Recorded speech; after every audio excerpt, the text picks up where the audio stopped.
Alright? Hi guys, good morning and welcome to my vlog. This is simply isang experience na naman ang aking i-share sa inyo. Kasama ang PNG student. It's Coach Cherry para sa kanilang biometric classes. Maaga nga pala kaming gumising para bumiyahe dito sa Quezon City, immigration. Pero napaaga yata ang punta namin.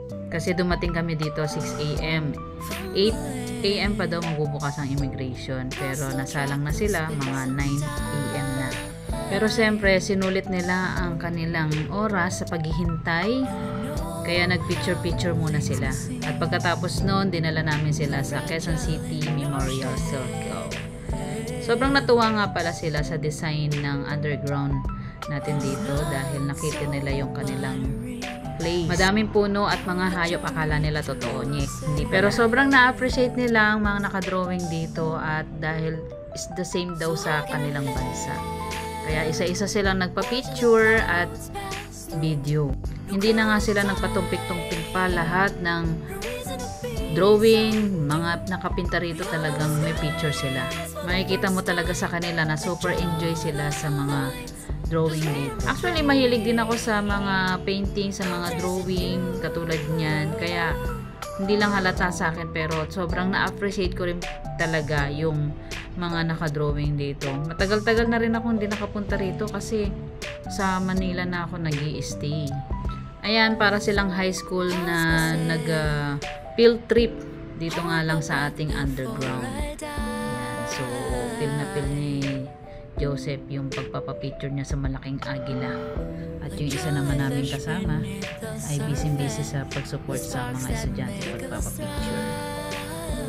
Ayan, sobrang saya nilang lahat. Di naman siguro halata sa mukha ko, no, na sobrang saya din ako.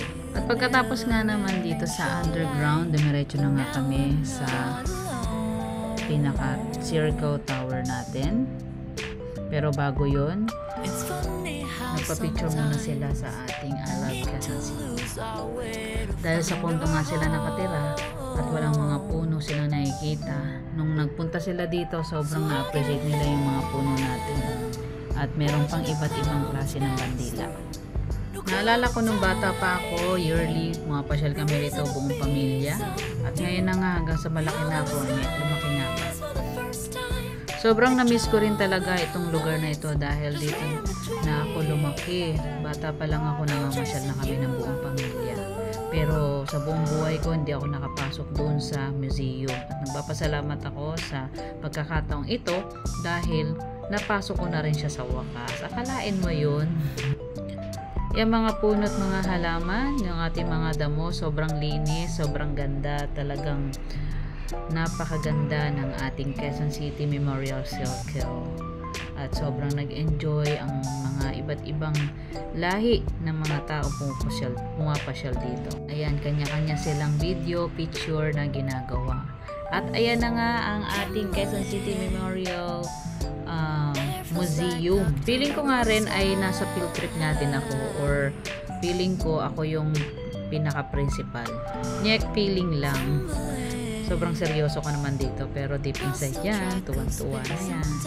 Ayan, sobrang nakaka-amaze at talagang yung ating mga sinaunang mga gamit ay talagang sobrang nakaka-amazing talaga. Ang mga design at yung pagkakagawa, sobrang ganda at sobrang tibay. Ang experience sa mga PNG ay sobrang nakakamangha talaga at ito ay binibida nila sa kanilang bansa na napuntahan nila sa Pilipinas. At syempre, lalo na ako na taga dito, sobrang proud ako sa ating museum sa Quezon City. Naalala ko pa nga na itong lugar na ito ay laging laman ng aking panaginip. Hindi ko alam kung anong may ibig sabihin at kung bakit. Pero ngayon ko na nakita ng panaginip ko pala ay ito ay siguro nagsasabi na kailangan ko pumunta rito para makita ko naman ang kagandahan ng ayan, pauwi na kami, sakay ng jeep kasama ng mga estudyante at bago nga yan ay pinakain nga namin sila ng kwek-kwek o yung mga itlog pugo na may harina. Hindi na namin na post dito kasi hindi kami nag-record sa labas. Sobrang daming tao. Ayan. sobrang saya-saya nila dahil experience na sumakay ng jeep. Pero hanga ako sa mga estudyanteng ito, sobrang babait at masunurin naman. Ito nga pala, sin-experience din namin sila sumakay ng train. Grabing experience talaga nila at kaya pagkatapos niyan, alam nyo ba na ipinost nila agad yan at proud na proud sila na nasakyan nila ang mga bagay-bagay dito sa ating bansa. Yan ang aking kwento. This is Simpleng Girl at sa mga hindi pa nakaka-follow and subscribe, please subscribe my YouTube channel para updated kayo sa nangyayari sa mga PNG Student Scholarship Program dito sa Pilipinas. Thank you guys for watching.